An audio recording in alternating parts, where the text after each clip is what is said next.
It finished 3 apiece after extra time, going to penalties where Argentina took it 4-2. Messi scored a brace, taking his tally to 98 in 172 games for his country. He has won every trophy that he has competed for. And for Messi and much more, we are now joined by legendary football manager, the one, the only Mr. Neil Warnock. Neil, good morning to you, sir. Morning, How are you? How are you, Neil? How are you doing, thank Neil? you. Yeah, very good, thank you. Neil, I've seen bits, obviously, from your own personal podcast and your thoughts on this, but share them with us here on talkSPORT. One of the greatest World Cup finals ever, and on Messi's performance on the World Cup as a whole, absolutely sensational. Yeah, before the final, I was sat with William, my lad, and we watched one of the games, quarter-final I think it was, and he was walking around, and I said to him, just watch him, and he's walking, but as he's walking, he's thinking all the time about how he gets space. And I thought, what a lesson to the young lads if they watched him. It's all about, finding space and getting that ball, but I've never seen anything like it, if I'm honest, at my age. I just thought it was mesmerising. I was really pleased they won it because I wanted him to finish like that. Mbappe's got another 10 years on his anti to go yet. So I was pleased with that. But I'll tell you what, we all talk about Mbappe and Messi, but do you know, I thought there was another hero. I thought Sigismund, I think it's Marciniak they call him, the referee. I thought he was absolutely fantastic. 41 years old. He's he's played the game as well, and I think that just shows you we've got to get ex-players into the game. Not so much the top of the level where they can't, they've got major money, but lower down. Players that have played the game going into refereeing, so they understand what it's like to be kicked and all these decisions. And I thought it was an amazing performance by him. I loved it when he booked Thuram for diving, and I thought to myself then, surely we've got to wake up. Hopefully Howard Webb might think about that and bring some of these players going out, in the lower leagues into the refereeing. Because I think he said, I read one thing, he said he was once abused as a referee after being sent off the Marciniak. And the referee said to him, if you think it's so easy, you should try it. And he did. So I was pleased with him. I mean, you know me, what I'm like with refereeing. Do you know something, Neil? I was just about to say, right, for people that are waking up this morning confused that myself, Carlton and Addy are on the breakfast show, you've just heard breaking news there that Neil Warnock has just praised the referee. Correct, you're right. You're right. I'll take some tablets.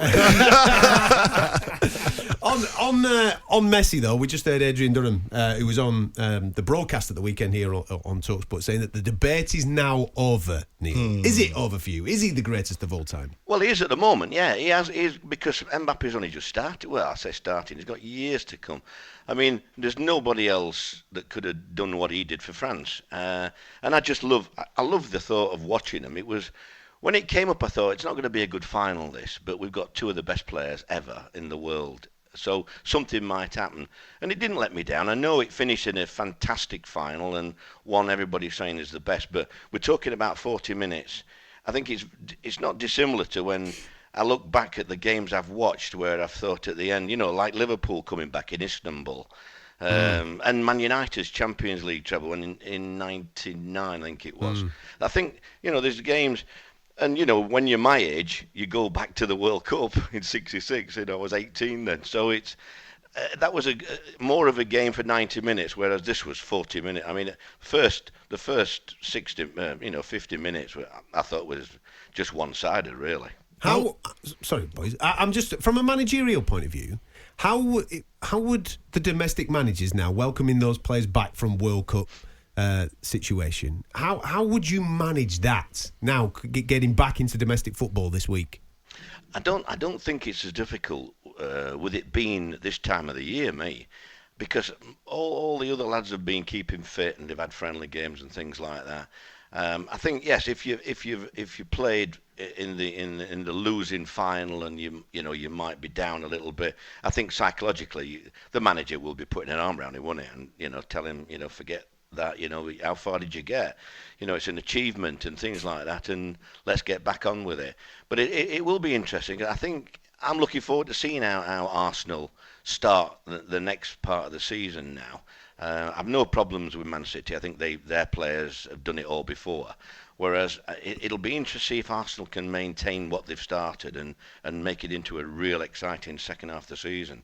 Yeah, going back to the World Cup final, you saw what Deschamps done before half-time, 40 minutes. Would you have made that decision? And do you think we've got anybody that makes those ruthless decisions in our England squad? Well, no, we haven't.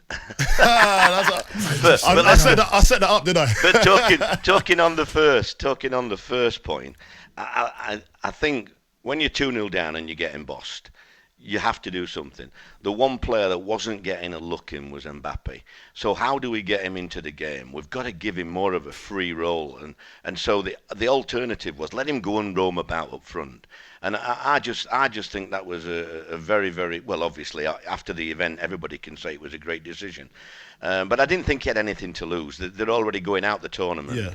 And he was one of the only player that could keep him in the tournament. Yeah. So we have got to get him some freedom. We've got to give him the ball where he's not man-marked, because I thought the kid just did a job on him for that first 40 minutes. No. So I don't know. Question I want to ask as a manager, right? So I'm going to ask you as a former player. So why do you make that decision, or why do you think he made that decision on 41 when he could have made it at half time, so the player doesn't have to get brought off, you know, and the fans see him and that? Does managers do you take that into consideration, or do you do that as in, look, I'm the manager, this is ruthless, and I'm going to shake everything up? If you know what I mean. Yeah, I think you've more or less answered it in the fact that I agree with you. If it had been a league game, I think personally he would have waited till half time. Yeah. If it was a league game, this was the biggest game in history, really. Yeah. So I don't think he had anything to lose. I think he wanted to show them that he was in charge. And he's got an idea. He knows how he's going to change it. They're going to, and I think that's why he did it when he did it. And to hell with everybody else. Almost like, well, I've got another job coming up, so I'll finish on a high. talkSPORT Breakfast, waking you up Monday to Friday morning from 6 a.m. on AM, on DAB, via the talkSPORT app, and on your smart speaker. talkSPORT.